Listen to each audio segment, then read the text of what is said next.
have reinvented the formula for the 3-minute pop song in an industry where commerce and creativity have always been happy to hold hands. Music never really strays too far away from pure pop for too long. It always comes back because record companies and songwriters and record producers and artists see their future going down the drain as soon as it gets too heavy.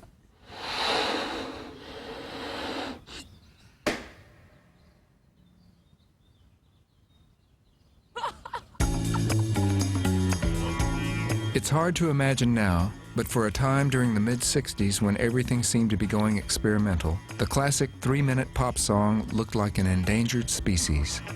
Bands like the Beatles and the Beach Boys were writing more clever and sophisticated music, leaving behind a generation of teenagers who wanted their own less complicated brand of music. A gap opened in the market, and along came the Monkees, America's prefabricated answer to the Beatles. Pop was once again back in style.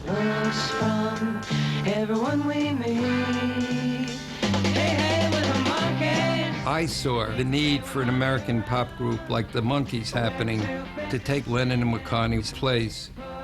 And I knew if a group could happen to 40 million viewers a week, that they could become the idols of millions of teenagers all over America. And I felt if I got that opportunity, I could outsell the Beatles.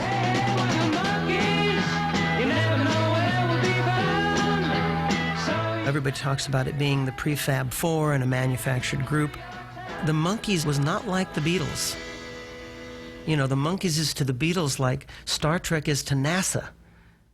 You know, they're both very valid in their context, but entirely different things. The Monkees was a television show about a group like the Beatles. Monkee fans were preteen. You know, our fans were the younger sisters of the Beatles fans. They wanted their own group. They wanted their own identity. They were the forerunners of all these manufactured bands that we have now.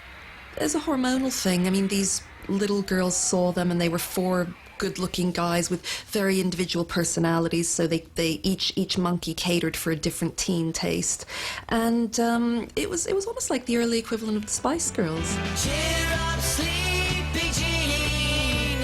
Oh, what can it mean to a daydream believer and a homecoming queen? The Monkees had access to some of the best contemporary Tin Pan Alley tunesmiths, many of whom had served their apprenticeship at New York's famed song factory, the Brill Building. They had a little mini version of the Brill Building out here in Los Angeles down on Sunset Boulevard. And I quite clearly remember being brought down to meet the songwriters.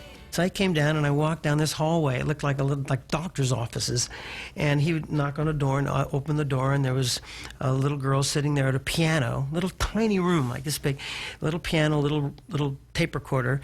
And he says, "Hi, Mickey Dolenz, this is Carole King." I said, "Oh, hi." And she's writing another tune for you. And she'd say, yeah, just writing it. "Nice to meet you." Next door, "Hi, this is David Gates." "Hi, Mickey, David Gates." "Yeah, I'm writing." Hi, this is Harry Nilsson." "Hi, Mickey, nice to meet you." "Yeah, I'm writing." They're all sitting here writing these songs. It was Brill Building writer Neil Diamond who came up with the song that would take the Monkees to a global audience. Neil walked into my office with guitar and played me "I'm a Believer," and I fell in love with it. I couldn't believe it. I was fantasizing, if Mickey sings this to the American girls out there, we've got a giant, giant home run. I thought love was only true in fairy tales, and for someone else, but not for me. Our love was out to get me. That's the way it seemed. Disappointment haunted all my dreams. Then I saw her face. Now I'm a believer. Like this old joke, you know, you go in humming the songs. Well, like "I'm a Believer," you don't even, you're humming it before you've heard it. It's, and that's the genius of being able to write a song like that. There's always an element of a search for faith in Neil Diamond songs, and it's right there in "I'm a Believer." It's right there in the title. It's about, I thought love was a joke, was a myth, and no, it's a faith. I believe in it now. There is a strong artistic consciousness in that song, but it's also a 3-minute fun song for the Monkees that was meant to be played for teenagers. It's the beautiful thing about pop. It can be simple and crass and commercial, and it can also be very deep. Now I'm a believer, not a trace of doubt in my mind.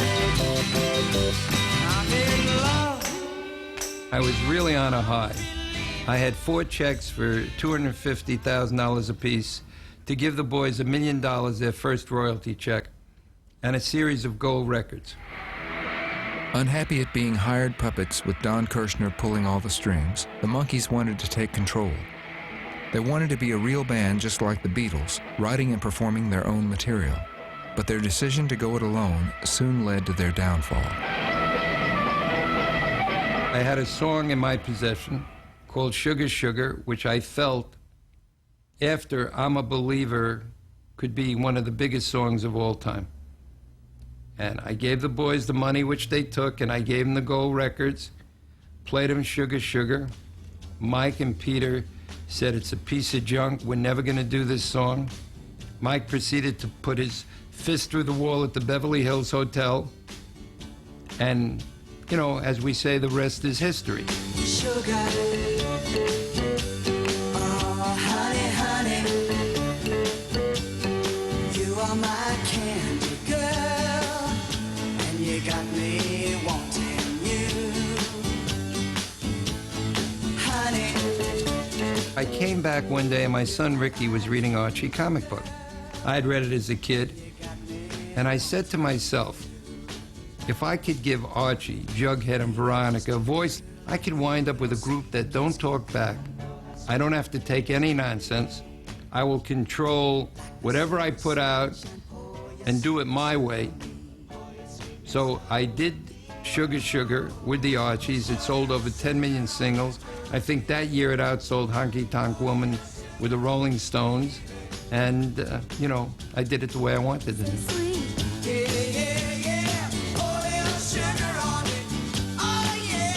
In a way, I'm kind of proud of the Archie record sales because they were based purely on the music. There wasn't any supportive act there, bumping and grinding and being cute and being sexy and being appealing in any way. They didn't exist. It was sold totally through the ears. There is such an infectious rhythm. There is the lyrics just wash across you. And that is as much of an art as, you know, picking up the good vibrations by the Beach Boys. Because people seem to think that pop songs are easy to write. They're not. They're the hardest thing in the world. Because how do you judge when a song like She Loves You or Sugar Sugar works and when what would look on paper as banal lyrics don't work? ABC, easy as 1, 2, 3. I'm simple as do, re, mi. ABC, 1, 2, 3, baby, do I need your help? Everybody's heard of